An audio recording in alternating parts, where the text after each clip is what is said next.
같이 말씀 보겠습니다. 우리 마태복음 9장 14절에서 26절인데요. 여러분들, 우리는 신앙생활 하면서 이제 자주 이런 질문을 합니다. 이거 해야 됩니까? 아니면 이거는 맞습니까? 아니면 이건 틀린 건 아닙니까? 또 오늘 본문에 비춰서 얘기하다 보면 금식해야 됩니까? 기도는 얼마나 해야 됩니까? 이 정도면 괜찮습니까? 정답은 없어요. 그죠? 정답은 없어요. 10분 한다고 뭐라고 할 것도 아니고 2시간 했다고 잘할 것도 아니란 말이죠. 오늘 예수님께서요, 얼마나 해야 됩니까? 금식해야 됩니까? 괜찮습니까? 맞습니까? 틀립니까? 라는 질문에 대한 대답을 하시는 게 아니라 오늘 그 질문을 조금 다른 방향으로 돌리시는 것 같습니다. 어느 부분이냐면 예수님은 그것을 해야 되느냐 말아야 되느냐라는 직접적인 답을 주시지 않죠. 어디에 포커스를 두시나요? 너 지금 어떤 시간인 줄 알고 있느냐라는 뉘앙스로 다가오세요. 때를 얘기하신단 말이에요. 하지 말라고도 얘기 안 하시고 하라고도 얘기 안 하시고 딱 하나요. 지금 어느 때인 줄 알고 있느냐. 그런데 지금 저희는 기도할 때라고 생각이 되거든요. 좋아요. 저도 참 좋아요. 좋아요. 저도 좋아합니다. 근데 마냥 좋아할 때만은 아니라고 사실 웨슬리 교회 있을 때부터 우리에게 말씀하셨죠. 그리고 대본에 오늘 말씀 보니까 어느 시간인 줄 알고 있느냐고 물어보시는 것 같아요. 저에게. 오늘 본문 금식 이야기를 합니다. 근데 단지 금식에 대한 규정을 설명하려고 만든 본문은 아니라는 것 삼척동자도 안단 말이에요. 결국 시간을 오해한 신앙을 오늘 이야기하고 있고 또 예수님이 오심으로 시작된 새로운 국면을 오늘 선포합니다. 근데 마침 우리가 웨슬리 교회를 떠나 스위스로 와서 새로운 국면을 맞이했단 말이죠. 그럼 그 국면이 우리 삶에서 어떤 능력으로 나타날지 또 무엇을 말씀하시는지 오늘 함께 보도록 하겠습니다. 지금 잘 때가 아니에요. 그죠? 잘 때가 아닙니다. 자, 첫 번째 내지 이렇게 정리했는데 신앙의 문제는요, 종종 형식이 아니라 시간에 대한 인식의 문제다라는 거죠. 신앙의 문제는 더 간단하게 정리하면 시간 인식에 대한 문제예요. 근데 이게 오늘 우리 상황과 너무 딱 맞는 거예요. 제가 깜짝 놀랐어요. 억지로 제가 묵상한 것도 아니라 너무 본문과 맞는 묵상이고요. 학자들도 그렇게 이야기하고 있고 우리 공동체에게 너무나도 맞는 본문이에요. 요한의 제자들이 묻죠. 14절. 요한의 제자들입니다. 요한의 제자들이에요. 바리새인들이 얘기하는 게 아니라 요한의 제자들이 우리하고 바리새인들 얘기하는 거예요. 우리하고 바리새인들 금식하는데 당신 제자들은 왜 금식 안 해요? 라고 물어봅니다. 이 질문은요, 바리새인들이라면 우리가 색안경을 끼고 보잖아요. 근데 바리새인들이 물어본 게 아니라 요한의 제자들이 물어본 거예요. 좀 그래도 조금 거리감이 덜 하잖아요. 경건한 질문이에요. 뭐 이런 거죠. 왜 기도 안 해요? 지금 기도할 텐데. 뭐 이런 질문 나쁘지 않잖아요. 자, 문제는요, 질문이 틀렸다는 게 아니라 전제가 틀린 거예요, 지금. 예수님이 이렇게 얘기하십니다. 15절 뭐라고 얘기하세요? 할 필요 없다 이렇게 하는 게 아니라 전제를 설명하시죠. 혼인집 손님들이 신랑과 함께 있을 동안 때를 얘기하죠. 그때 슬퍼할 수 있겠니? 아니지. 그때는 슬퍼하면 안 되지 라는 거예요. 그러나 신랑을 빼앗길 날 때를 얘기하죠. 자, 동안과 때, 다 때를 이야기합니다. 그때에는 뭐라고요? 금식해야지. 자, 예수님은 금식을 부정하지 않으세요. 그리고 지금 해야 되냐 말아야 되냐 직접적인 얘기하는 것보다 이 얘기 하시는 거예요. 지금 어떤 시간이냐라고 묻고 계십니다. 너희 지금 어떤 시간이라고 인식하고 있느냐라고 묻고 있는 거예요. 금식은 신랑을 기다리는 시간에 어울립니다. 애통하며 회개하며 갈망하는 시간이에요. 여러분들 바리새인들이 금식을 얼마나 했는지 아세요? 월요일과 목요일에 2번 했습니다. 일주일에. 그러니까 1회에 2번씩 납니다. 누가복음 18장에 보면 저는 1회에 2번이나 금식합니다라고 했던 게 바로 그래서 그래요. 월요일과 목요일. 성경에는 뭐라고 되어 있죠? 구약에는 공식적으로 한 번이에요. 속죄일. 속죄일에 한 번 금식하는 거. 근데 이제 유대인들은 이제 바리새인들이 그걸 더 경건하게 만들었잖아요. 금식의 핵심이 뭡니까? 죄에 대해서 슬픔하고 애통해하고 간절히 기도하는 거예요. 근데 그들은 지금 이 금식을 어떤 식으로 유지하고 있냐면 질서를 유지하고 기준을 유지하고 자신의 구별을 유지하는 데 사용하고 있죠. 근데 예수님은 그렇지만 금식 뭐라고 하지 않아요? 단 한 가지입니다. 지금 어떤 시간인 줄 알고 있느냐라고 물어보시는 거예요. 여러분들 전도서 3장을 보면 어떤 얘기가 나옵니까? 솔로몬의 이야기죠. 근데 솔로몬은 이 모든 것들을 다 경험하고 나서 자신의 어찌 보면 최고의 정점도 경험했고 바닥도 경험했던 이 솔로몬이 무엇을 그렇게 강조하는지 전도서 3장에 나와 있습니다. 이렇게 나와 있죠.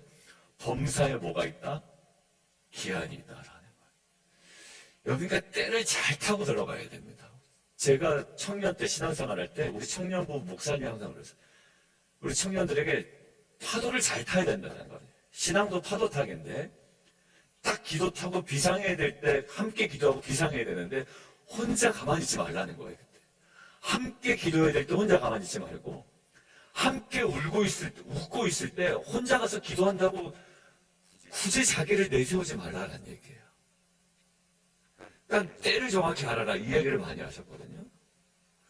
파도를 타야 될 때 밑으로 들어가 있고 오히려 천장에 숨어야 될 때 막 위로 올라가 있으면 안 된다는 얘기죠. 범사에 기한 있고 천하 만사가 뭐가 있대요? 때가 있대요. 웃을 때가 있고 울을 때가 있어요. 심을 때가 있고 거둘 때가 있습니다. 같은 행동이라도요, 때를 모르면 굉장히 불경해 보입니다. 예를 하나 들어볼게요.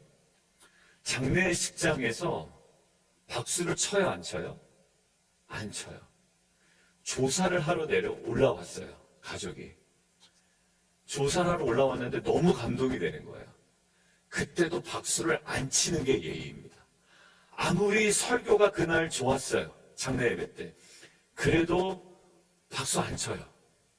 그날 그 조가 찬양을 하는데 너무 위로가 되는 거예요. 박수 안 쳐요, 원래. 장례식장에 박수 치는 게 죄인가요? 아니죠. 그런데 그 질문은 뭐예요? 지금 어느 시간인 줄 알고 있느냐라는 거예요.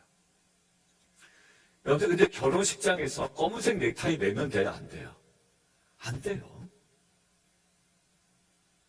여러분들 검은색 넥타이 평소에도 매도 됩니까? 매도 돼요.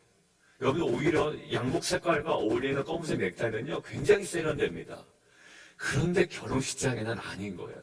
지금 어느 때인 줄 알고 있느냐라는 거예요. 문제는 행동에 있지 않고요, 시간인식에 있습니다. 여러분들 흐름이 오시죠? 제가 오늘 이제 이 말씀 전하려고 어제 묵상하다가 이 시간인식이 매우 중요하구나. 하나님께서 얘기하시고 지금 너희 어느 때인 줄 알고 있느냐라는 거예요. 교회적으로 지금 기도해야 될 때예요. 기도해야 될 때. 어제 그 직접적인 거 말고요, 간접적으로 제 눈에 보이는 게 몇 군데 있었거든요. 그리고 제 눈에도 보였는데 아내 눈에도 보인 거예요. 그래서 어제 함께 식사하고 못하고 가신 분이 있습니다. 안 하시고 가셨는지 못하고 가신 분도 있어요. 그러니까 몰라요. 아직 몰라요. 아내분도 몰라요. 근데 기도해야 돼요. 여러분들 시리스교회 어제 얘기를 들었습니다. 우리 안정환 안수 집사님 참 어제도 제가 부르니까 뭐 하는지 그 앞으로 나오셨는데 감사한 마음으로 우리가 좀 격려하려고 불렀습니다. 어제 앞으로. 그동안 수고 너무 많으셨어요. 근데 안종환 집사님이 계속 지금 이제 피드백을 받고 있고, 또 안종환 집사님에게도 얘기하신 분들이 많을 거 아니에요. 또 스비스 교회랑 연락을 해야 되고. 그러던 중에 우리 미셸 집사님이 어제 스비스 교회 설교를 들으셨대요. 주일 예배. 온라인으로 들으셨다고 그랬죠. 이제 그거를 이제 안종환 집사님께 얘기 나눈 거를 저한테 전해주셨습니다. 어제 자수 목사님이 우리 교회 제도의 제도를 얘기했어요. 그러니까 예를 들면 교회가 이렇게 건물을 지으려면 뭐 캐시가 있어가지고 그냥 누가 딱 도네이션해서 짓는 게 아니잖아요. 론도 빌려고. 그게 상당하더라고요. 뭐 구체적인 것들은 제가 말씀 안 드리겠습니다만. 그러니까 사실 저희 교회를 이렇게 한 것도 미션적인 측면도 있지만 그런 현실적인 면도 없지 않아 있어요. 그리고 다른 교회도 지금 미들이스턴 쪽에 혹시 또 있으면 또 그렇게 또 같이 협력해서 같이 예배를 드리고 또 공간을 활용하려고 하는 계획도 있는 겁니다. 여러분들 그래서 아까 아침에 와서 그 얘기가 생각이 나길래 안종환 집사님께 말씀을 드렸어요. 저희가 같이 기도했으면 좋겠습니다. 근데 왜냐하면 어제 이 묵상이 지금은 스비스에 그냥 어려움이 있으면 그냥 어려움을 두면 안 된다라는 마음이 있어요. 왜? 스비스가 탄탄해요. 그거 아시죠? 우리가 땅 들어갈 때 유다 땅에 딱 들어가 있었잖아요. 스비스가 탄탄해야 우리도 같이 거기서 성장할 수가 있는 겁니다. 그래서 CBC의 재정적인 어려움이 여기서 오늘이나 뭐 내일이나 우리 밀 목사님 만난다고 하시길래 교회 기도 제목을 알려주시면 저희가 중심으로 진심으로 새벽마다 기도하겠습니다 라는 저의 마음을 꼭 전달해 달라고 제가 부탁을 했습니다. 지금은 기도해야 될 때 여러분들의 직장을 위해서도 또 우리 교회를 위해서도 자녀를 위해서도 기도하지만 저의 마음에 이 CBC를 위해서 기도해야 되고 이 스비스와 연합한 이제 우리가 감당해야 될 센터빌 지역을 위해서도 계속 우리가 기도를 해야 될 때인 거죠. 우리가 비엔나에 있을 때는 센터빌을 위해서 기도하는 게 의미가 없어요. 그죠? 교회는 비엔나에 있는데 물론 노선 버지니아 넓게 우리가 기도하지만 이제는 구체적으로 이제 이 지역을 위해서 기도를 할 겁니다. 여러분들 지금이 어느 때인 줄을 알고 해야 됩니까? 말해야 됩니까? 여러분들 그 질문은 뒤로 넘기고요. 지금이 어느 때인 줄 알고 우리가 이때에 맞는 하나님의 부르심에 맞는 기도와 예배와 우리 회복의 시간들을 경험해 나가는 저 여러분 되기를 주님의 이름으로 축원드립니다. 히로 전사님 잘 오셨어요. 김일 목사님 잘 오신 거예요. 지금은 정말 사역자들이 기도해야 될 때입니다. 막 설교 잘하고 이것도 당연한 거고요. 찬양인도 잘하는 거 당연한 거예요. 지금은 깨어서 기도해야 될 때요. 계속 나와서 기도하시고 또 기도하는 가운데 하나님께 주시는 은혜들을 또 회복의 시간들을 저희가 경험했으면 좋겠습니다. 두 번째 되죠. 예수님은요, 기존 신앙을 그냥 보완하는 분이 아니라 새로운 국면을 여시는 분이다. 이것도 참 저희에게 이 주중 새벽에 참 맞는 거다. 비엔나에서의 사회를 조금 보완하는 정도가 아니다. 이런 마음으로 그냥 딱 주시더라고요. 그냥 새 포도주가 있는데 옛날 그냥 가죽 부대 가져와가지고 한 정도 다 사라진 부대에서 그냥 막 주워 담으면 안 된다는 얘기예요. 그러니까 저한테 얘기했었다는 새로운 국면의 전도. 옛날에서 전혀 알지 못했던 여러분들을 로방전도에 막 끌고 가지는 않을 거예요. 자원하는 자들만 함께 갈 건데요. 일단 제가 먼저 갈 겁니다. 근데 새로운 국면이에요. 근데 이게 딱 다가오는 거예요. 새 포도주는 새 부대에 넣어야 되고 그 다음에 생배 조각을 낡은 옷에 붙이는 자는 진짜 없다. 그렇게 없다. 여러분들 비엔나에서 하던 방식으로 하면 안 됩니다. 여러분들 예배를 다 뜯어 고쳐라 이런 얘기 아니에요. 마음가짐부터 다르게 해야 되고요. 남성들 더 나와야 돼요. 제가 보기엔 남성들 더 나와야 돼요. 센터빌 지역에. 이 센터빌 가까이 있는 남성들 깨워야 되겠습니다. 페어팩스까지도 다 가면 되는 거고요. 오늘 이 비유로 집중할게요. 새천과 헌옷이죠. 새천과 헌옷이에요. 새 포도주와 낡은 가죽부대요. 안 어울린다는 얘기예요. 새 것은요, 낡은 틀에 담을 수 없다 얘기합니다. 그러니까 예수님은 이 장면을 통해서 무엇을 얘기하고 싶었냐면 예수님은 유대교를 조금 수정하려고 오신 분이 아니다라는 거예요. 조금 업그레이드하러 오신 분도 아니에요. 하나님 나라의 새로운 국면 자체로 나타나신 분이라는 거예요. 우리 가정에서도 새로운 국면이 나타나거나 우리 애가 그냥 이 정도 조금 좋아졌으면 좋겠습니다. 아니라 여러분들 기도의 지경을 확 넓혀버리세요. 여러분들 우리 교회 표어가 뭡니까 올해? 장막터를 넓히는 교회잖아요.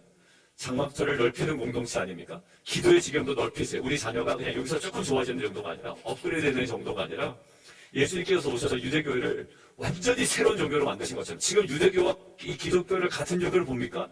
아니잖아요, 여러분들. 아니란 말이에요. 삼위일체부터 틀리고 다 틀려요. 세가족관에서 왜 목사님 어렵게 삼위일체 얘기합니까? 라고 얘기하지만 삼위일체 얘기 안 하면 유대교랑 우리랑 달라질 게 별로 없어요. 거기 유일신입니다. 예수를 뭐로 봐요? 인간으로 본단 말이에요. 삼위일체가 그래서 중요한 거예요. 삼위일체는 예수를 하나님으로 봐요. 하나님도 하나님으로 보고요. 성령님도 하나님으로 보고요. 여러분들 결국 예수님을 믿으면서도 여전히 옛 기종, 그 다음에 센트빌로 왔으면서도 옛날 방식, 또 옛날의 계산, 옛날의 두려움으로 살아간다면 신앙은 계속 찢어지게 돼 있다는 거예요. 새 포도주를 넣으면 넣을수록 어떻게 된다? 찢어진다라는 거예요. 터지게 된다라는 거예요. 출애굽기 14장에 홍해 앞에 선 이스라엘 백성이에요. 애굽은 나왔지만 생각은 어때요? 계속 애굽에만 있어요. 터져나가는 거예요. 그렇게 되면 우리가 애굽에서 종되었던 것이 이 광야에서 죽는 것보다 낫지 않냐. 이 새로운 국면을 받아들이지 못하면 터져나갑니다. 생각도 터져나가고 감정도 터져나가고 불만도 터져나가고요. 여기도 새로운 구원의 방식이 있어요. 하나님께서 홍해를 가르치는 방식이잖아요. 홍해를 가르치는 전혀 생각을 하지 못하고 이제 우리는 죽겠구나라는 옛날 사고방식에 완전 찌들어 있었던 거예요. 옛 사고방식이 그들을 묶고 있었던 거죠. 여기 한 가지만 우리 아이들한테 오늘 말씀 나누면서 예를 한번 들어보세요. 여러분들 스마트폰에 20년 전 프로그램 한번 깔아보세요. 지금 아이폰 17인가요? 아이폰 17에 옛날 프로그램 깔아보십시오. 오류나거나 먹통납니다. 거꾸로요. 여러분들 옛날 아이폰에다가 아이폰 3 제가 처음에 가고 미국에 와서 아이폰 3 같은 거는 아이폰 3에다가 여러분들 지금 iOS 얼마예요? 26입니까? 얼마입니까? iOS 26 버전 안 깔려요. 먹통이 아니라 아예 작동이 안 합니다. 여러분들 안 맞는 거예요. 안 맞는 거예요. 예수를 믿으면서 센터별로 왔으면서 옛 신앙과 옛 익숙해져 있던 것들을 고집하잖아요. 예, 찢어집니다. 터져나가는 거예요. 예전엔 이랬는데 항상 그렇게 해왔는데 아니에요. 예수님은 우리를 낡은 무대에 가두지 않으십니다. 무엇이요? 새 무대를 원하시는 거예요. 찬양팀, 뉴스그룹. 우리 몇 주 전에 우리 설교했죠. 우리 교육부서 제가 하나하나 다 챙기겠다고요. 예, 하나하나. 오늘 큐티 모입니까? 아직 안 모여요. 예, 오늘은 괜찮아요. 뭐 날씨도 그렇고 오늘 아이들 학교 안 간다니까. 여러분들 큐티에서도 모임에서도 어떻게 새로운 부대를 우리가 구축해 나갈 것인가. 옛날 방식을 하다 보면 루틴대로 하면 와서 아이들 그냥 계속 그런 방식으로 있을 거예요. 뭔가 새로운 변화를 줘야 될 때가 된 거예요. 지금 어느 때인지 분명하게 인식하고 우리 사역자들도 정말 깨어서 기도하는 가운데 성령께서 주신 아이디어를 사역 가운데 정말 최선을 다해서 잘 드러내면 좋겠습니다. 세 번째요. 이 새로운 국면은요 어떻게 드러나냐면 설명이 아니라 권세로 증명된다라는 거예요. 설명이 아니에요. 이게 얼마나 좋습니까? 이 설명은 하지 않았어요. 오늘 어떤 거요? 죽었죠, 이 딸이. 그런데 살아나요. 12년 동안 다 해봤죠? 안 됐단 말이야. 그런데 병의 근원이 말라요. 저는 오늘 말씀을 나눌 건 아닌데 18절에 이 한 관이라고 하는 이분 참 감사하고 우리에게도 필요한 마음이다라는 생각이 들었습니다. 딸이 아프다고 온 게 아니죠. 이 관리의 워딩이 뭐예요? 내 딸이 방금 죽었습니다. 라는 거예요. 하나님 지금도 죽은 자 살아나게 해주십시오. 하나님의 기적에는 목적이 있다라고 얘기했죠. 이렇게 했으니까 나한테도 왜 안 해줍니까? 이렇게 할 건 아니에요. 근데 이 관리의 입장에서 보면 죽었어요. 자기 딸이 죽은 줄 확인하고 온 거죠. 자, 하나님께서 뭔가 설명을 하지 않으시고 딱 권세로 나타내신다. 근데 중간에 있었던 혈루증 같은 여인이 쏙 들어와 버려요. 자, 예수님 오늘 핵심 뭐냐면 두 가지 사건을 통하여 감기 걸린 자를 고치지 않으셨다라는 거예요. 그건 좀 있으면 나아요. 네. 좀 나아요. 몸살? 네, 좀 있으면 다 납니다. 사실 허리 아픈 것도 고질병은 계속 반복되지만 고질병들의 허리 아픈 것도 조금 있으면 또 나아요. 다시 아파서가 문제지, 그죠? 근데 이 12년 혈루증을 앓던 여인과 이 죽었던 다른 년, 이건 어떻게 할 수가 없는 거예요. 조금 나아지게 하신 것이 아니라요. 25절 손을 잡으심에 일어나요. 22절 내 딸아 믿음이 너를 구원하였다. 구원을 받았느라. 여러분들이 왜 갑자기 구원을 받았다라고 이야기합니까? 예수님의 이 땅에 오신 첫 번째 목적이 뭡니까? 구원이죠. 그러니까 모든 것들을 다 하시면서도 항상 문을 놓치지 않으셨다. 구원이에요. 여러분들 제가 담임 목사 해야 될 일이 뭡니까? 여러분들 섬기고 목양하고 훈련하고 이거죠. 근데 제가 토요일 날 여기 트랙 있는 거 아세요? 7마일 정도 된대요. 자, 달리기 팀 긴장하십시오. 이제 또 시작됩니다. 여러분들 근데 제가 맨날 달리기만 하고 있어, 성도님들하고. 이상하죠? 달리기를 하더라도 뭐예요? 결국 제가 해야 될 핵심 사역은 놓치지 말아야 된다. 예수님 마찬가지. 항상 배고시는데 구원임이다, 구원임이다, 구원임이다라고 얘기하죠. 여러분들 치유 이상의 선언을 해버리시는 거예요. 왜냐하면 새로운 국면이기 때문에 단순히 너의 병을 고치는 정도가 아니라 어떻게 너희의 생명을 구원하는 문제뿐만 아니라 너희의 영혼을 구원하는 문제이기 때문에 그렇습니다.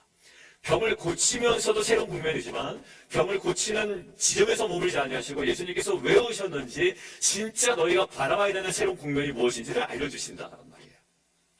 여기 요한복음 11장 나사로 할 때도 뭐라고 얘기하시나요? 나는 부활이요 생명이니 나를 믿는 자는 죽어도 살겠고 라고 이야기하죠. 새로운 국면이에요. 여러분들 센터빌에서 새로운 국면을 여호와 하나님께서 행하시는 주님께서 행하시는 성령께서 행하시는 놀라운 능력으로 경험하시기를 주님의 이름으로 축원합니다. 여러분들 우리의 삶에도 이미 끝났다고 느끼는 자리들이 있죠. 관계. 여러분 비엔나에서 불편했던 관계들 있을 수도 있어요. 신앙할 때 제일 힘든 게요. 내가 기도 더 해야 되겠다. 이거는 쉽더라고요. 내가 예배에 집중해야 되겠다. 쉬워요. 근데 어색한 관계 회복하는 건 진짜 어렵다고 한두 분이 얘기하신 게 아니에요. 피스메이커 할 때도 그렇습니다. 목사님 제가 기도도 열심히 하고 정말 내가 헌신 열심히 하고 심지어 헌신도 많이 하고 교회 나오는 시간을 더 늘릴 수는 있는데 그게 관계에 다가가셔서 여러분들 지금 아파하고 있는 분이 있지만 다가가지 못하시는 분이죠. 알면서도 관계가 너무 어색하니까 못 다가가요.